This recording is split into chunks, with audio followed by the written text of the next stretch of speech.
Vamos a hablar, cuando son las 14:09, de construcción sustentable. Vamos a hablar de qué está pasando en Chile, en algunos países que la están llevando no solamente en América Latina. Vamos a hablar de tecnología eficiente, energética. Vamos a hablar de la certificación LED, que se escucha mucho, pero de la que sabemos poco.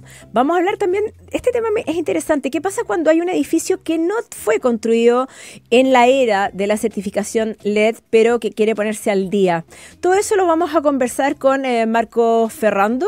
Él es socio director de Diagonal 2. Diagonal 2 es una empresa dedicada a la gestión y comercialización de propiedades comerciales. Tiene un enfoque en desarrollo sostenible, ayuda a clientes a tomar decisiones estratégicas respecto de sus activos, cuenta con una enorme experiencia en la administración de data centers, infraestructura clave para empresas tecnológicas. No solamente está en Chile, está en Colombia, está en Argentina. Tienen varios millones de metros cuadrados arrendados y vendidos, 1,5 para ser más exacto, y tiene importantes y atractivas alianzas estratégicas con empresas multinacionales. Un poco de Marco Ferrando, que ya saludo. ¿Cómo estás, Marco? Voy a hacer una introducción. Italiano, acento milanés, lleva 25 años en Chile y también 25 años de experiencia, un poquito más quizá, de experiencia en el sector inmobiliario. Gracias por estar acá, sobre todo para poder entender esta alianza entre la construcción y esta necesidad de sostenibilidad, sustentabilidad. Y te lo digo porque también existe mucho marketing y greenwash cuando hablamos de estas como dos mundos, ¿no? Entonces queremos despejar dudas e ir a la verdad. Bien, la milanesa. A la milanesa.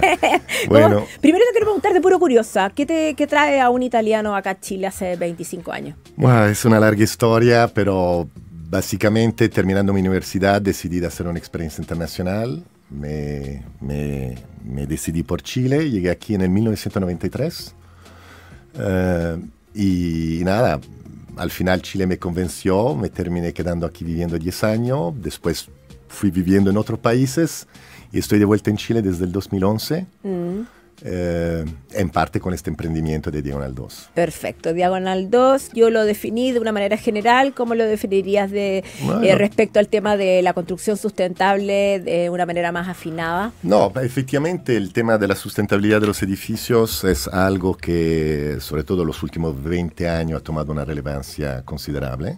¿Para qué sectores o para cuáles son los actores realmente interesados en que sea una construcción sustentable? ¿Ves? Hoy día efectivamente lo que llevan la batuta, si me puedo expresar así, sí, obvio, son efectivamente los edificios que tienen un fin de ser arrendado, edificios comerciales, lo llamamos el commercial real estate.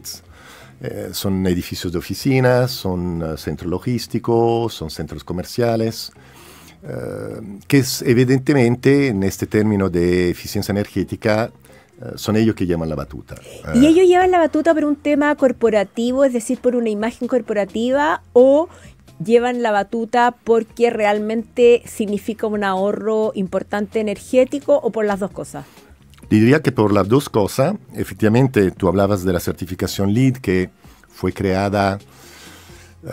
El Green Building Council de Estados Unidos fue creado al principio de los años 90 y la certificación LEED empezó a ser más reconocida fuera de Estados Unidos a principios de los años 2000. Y de los últimos 20 años hemos visto la creación de otros organismos certificadores. Podemos mencionar el BREEAM de Inglaterra, o también el sistema americano de certificación WELL, que ese ha sido creado hace pocos años, en el 2021.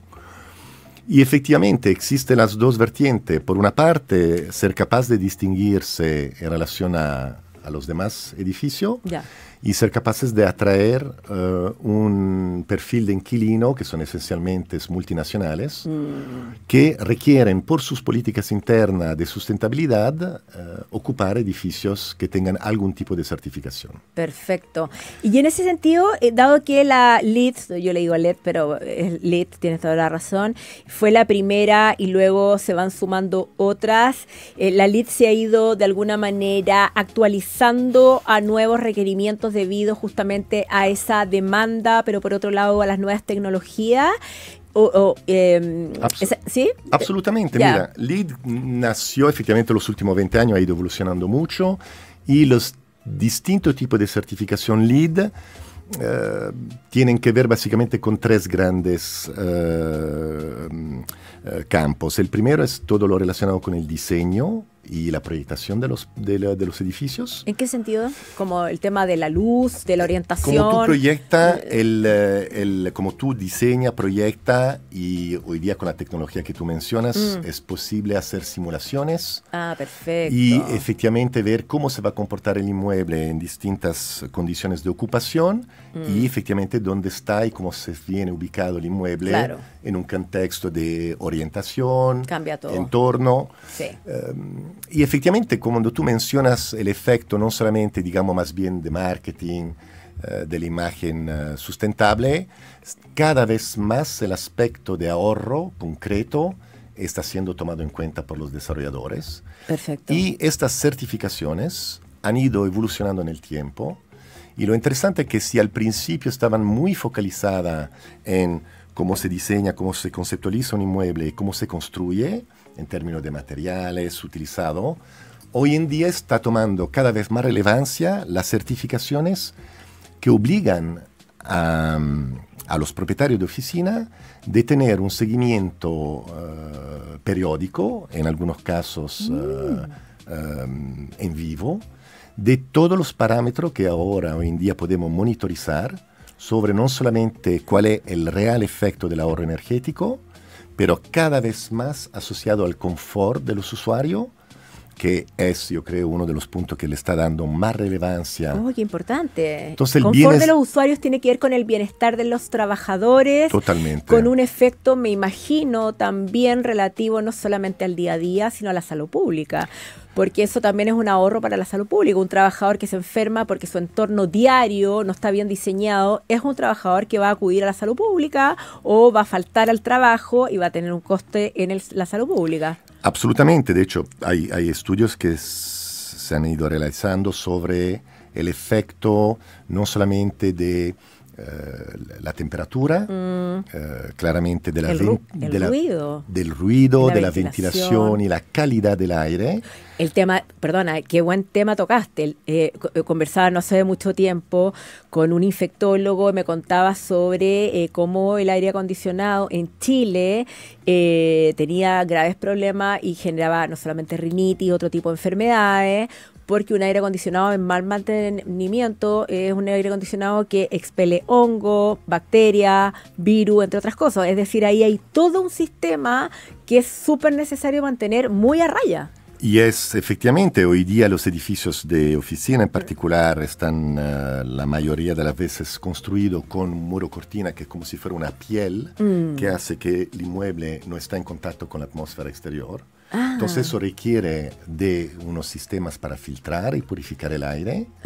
Además, efectivamente, lo que tú comentas de la eficiencia y performance de los equipos de aire acondicionado. Oye, qué interesante. Te quiero preguntar justamente respecto a eso. Estamos conversando con Marco Ferrando, socio director de Diagonal 2. Diagonal 2 es una empresa dedicada a la gestión y comercialización de propiedades comerciales, con, ¿no es cierto?, pata en Chile, Colombia, Argentina, expertos también, entre otras cosas, no solamente en negocio inmobiliario, sino que también en construcción sustentable, en certificaciones digamos, líderes en este bienestar de lo bien construido, no solamente en materia medioambiental, sino que también de confort de quienes trabajan en edificios, por ejemplo, de laborales, corporativos, etcétera. Te quería preguntar justamente, nosotros estamos acostumbrados en los edificios corporativos de trabajar en como edificios que están como encerrados, como a machote, digamos, que están encerrados. Probablemente, no sé si es que hay una nueva manera de pensar estos edificios donde exista una ventilación cruzada, donde haya una respiración, una ventilación hacia el mundo exterior que no solamente abarate costos, sino que también genere un impacto más como positivo en la salud humana, en el sentido que la temperatura del cuerpo, digamos, tiene, digamos, un algo, digamos. O sea, nosotros tenemos una temperatura en el cuerpo, cuando salimos fuera hay un impacto en invierno y en verano que es muy potente, y los sistemas de aire acondicionado de calefacción, digamos, generan un estrés en el organismo. Mira, tiene toda la razón, es un aspecto fundamental tanto desde el punto de vista del bienestar, pero también a nivel puramente de coste. Claro. Para que tú sepas, todo lo que está relacionado con el aire acondicionado, la ventilación, aire acondicionado y calefacción, ventilación y en general circulación de aire, ocupa entre el 40 y el 60% de la energía que consume un edificio. No te lo puedo creer. Entonces, cualquier cosa que uno es capaz de hacer simplemente en este campo va a tener un efecto directo en consumo energético más racionalizado. Mira, si quiere podemos comentar algunos ejemplos concretos. Hablabas tú de la ventilación cruzada. Son varios los proyectos claramente que hoy día en Chile, pero también en el extranjero, están siendo de alguna manera precursores en implementación de nuevas tecnologías. El MUT, el Mercado Urbano de Tobalaba, que todos conocemos, es quizá uno de los proyectos que hoy en día, que es uno de los más recientes también, ha sido capaz de incorporar tecnologías bien interesantes para reducir el coste energético asociado en particularmente al tema de aire acondicionado, circulación, y tienen sistemas de ventilación natural a la vez que ventilación, digamos, mecánica. Oh, qué bueno saberlo. Qué bueno saberlo, sobre todo que recorrer entonces MUT, uno lo recorre con esta información también con otros ojos. Sigamos avanzando, Marco Ferrando, respecto de, hay una, lo mencionaba en la introducción, pero Chile, respecto de la construcción sustentable, que también querría mencionar al lado sostenible, ¿no? Porque en términos de costo también hace que ese edificio económicamente sea sostenible. ¿Cómo está parado en comparación a países desarrollados que tengan proyectos de punta, pero también en comparación a el continente latinoamericano, ¿no? Sin lugar a duda, Chile ha sido precursor en esta materia. Absolutamente. ¿Por qué? Yo creo que aquí en Chile tenemos la suerte de tener algunos arquitectos y empresarios bien visionarios. ¿Como quiénes? Bueno, yo estuve trabajando en el grupo Cencosud y sin lugar a duda, Don Horsta ha marcado... Los que están en el www.pauta.cl habrán observado mis cejas hacia arriba. No quería mencionártelo, pero Horst Polman, claro. Sí, mira, la verdad que Costanera Center y en particular la torre de Costanera es uno de los ejemplos donde se han logrado implementar tecnologías realmente muy innovadoras. ¿Como tecnología como qué? ¿Tiene nombre y apellido? Mira, ¿esa tecnología o fue más bien experimental? No, mira, además que, bueno, el proyecto de Costanera, por los motivos también de estabilidad económica, que tuvo que atravesar un momento de crisis mundial, el proyecto duró más de lo previsto, claro. Pero eso le dio la ventaja de ser capaz de a medida que se iba construyendo, de implementar tecnologías que salían y fue capaz, y eso quizá también es un punto de partida para todos los edificios que no cuentan con certificación.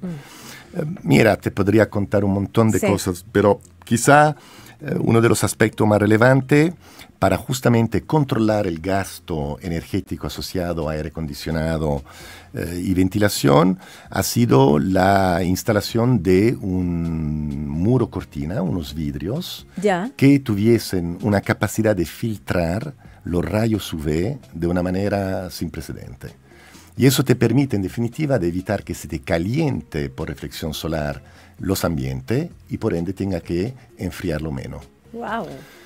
Y que eso fue, además, lo impresionante es que eso se permite gracias al lamentable atraso del proyecto, es decir, también la flexibilidad que da el error o el retraso, estar alerta a justamente perder tiempo puede ser ganar tiempo o ganar otra cosa. Mira, otro ejemplo que a mí me encanta, aunque efectivamente tiene quizá un efecto menos importante que otros, Costanera Center, tú sabes que tiene un sistema de transporte vertical único. En sus dos primeros tercios, como que Costanera tú corta el edificio en tres, los dos primeros tercios tienen ascensores de doble cabina. De otra manera, tú transportas el doble de personas por cada viaje. Tiene como muchísimo edificio hoy en día que lo han ido adoptando, un sistema de llamada de ascensor inteligente, donde tú puedes ocupar el ascensor de manera muy racional y evitar que haya llamadas simultáneas de dos ascensores que llegan a recoger la gente. Que sean viajes como en el fondo perdidos. Exactamente. Y los ascensores de Costanera, cuando bajan llenos, están produciendo energía. No te creo. Sí. Pero mira, en términos de ahorro de energético, podemos hablar también de otros proyectos increíbles. Costanera es que, lamentablemente nos pilla el tiempo y no puedo dejar de hacerte una pregunta porque esta pregunta me la soplaron. No es inventiva mía. Pero lo que quería preguntarte es, ¿qué pasa con esos edificios que fueron construidos antes de la certificación LEED, por ejemplo? ¿Pueden sumarse hacia una transición sustentable o ponerse las pilas y de alguna manera adaptarse a esas certificaciones LEED o nuevas certificaciones? Una excelente pregunta y que creo que es también parte del tema crucial y de la pelea que tenemos que hacer. Te quiero dar un otro ejemplo, el edificio Birman 24, que está en Sánchez Fontecillas, justo al lado del edificio de consorcio. Perfecto. Ahí en el bosque, exactamente, digamos. Sí. Ese edificio fue construido en el 1993. Ya, cuando llegaste tú a Chile. Antes de cualquier tipo de certificaciones, digamos, internacionales. Y recientemente, creo que en 2021-2022, logró certificarse LEED Gold. Ya. Y en particular LEED Gold con la categoría O+M, que significa Operation and Maintenance. Eso ya es como el más del más del más. Sí, el más del más del más, digamos que es una de las certificaciones más avanzadas, pero lo más importante es que efectivamente tiene que ver con el monitoreo real de los efectos de los ahorros energéticos y mejoras en términos de espacios. Ya. En vez de tener una certificación, recibirla y seguir adelante, estas nuevas certificaciones obligan los inmuebles a mantenerse a la punta y dar informaciones de los resultados de estas tecnologías. O sea, el resumen es que si es que uno quiere, uno puede. Básicamente, y que el edificio que se hizo en los 90 también puede actualizarse y que es importante hacerlo finalmente. Y es importante quizás decirte que se nos vaya ya el tiempo. Sí, que nos quedan 30 segundos. Los últimos 20 años, obvio, la tecnología asociada a generar ahorros ha mejorado de manera drástica. Y hoy día efectivamente cuesta mucho menos implementar soluciones que van hacia el ahorro de energía, la sustentabilidad. De todas maneras. Y la pelea más grande de toda, a mi juicio, es de lograr, aparte de los edificios nuevos, es sobre todo ver qué hacemos con los edificios existentes. Totalmente. Sí. La vida útil de un inmueble que es 25, 30, 40 años, va a ser muy lento de cambiar todo el stock y alcanzar metas. Lo mismo que pasa con una casa vieja es mucho más difícil de mantener o de calefaccionar o de enfriar que un edificio de última generación, por lo tanto se entiende esa lógica. Te quiero agradecer esta entrevista a Marco Ferrando, socio director de Diagonal 2, la construcción es sustentable, mucha información de mucha utilidad. Gracias por estar acá. ¿Vamos con canción o vamos con pausa? Vamos con pausa cuando son las 14:28. Nos queda mucho más de Ciudad Pauta de día miércoles. 19 millones.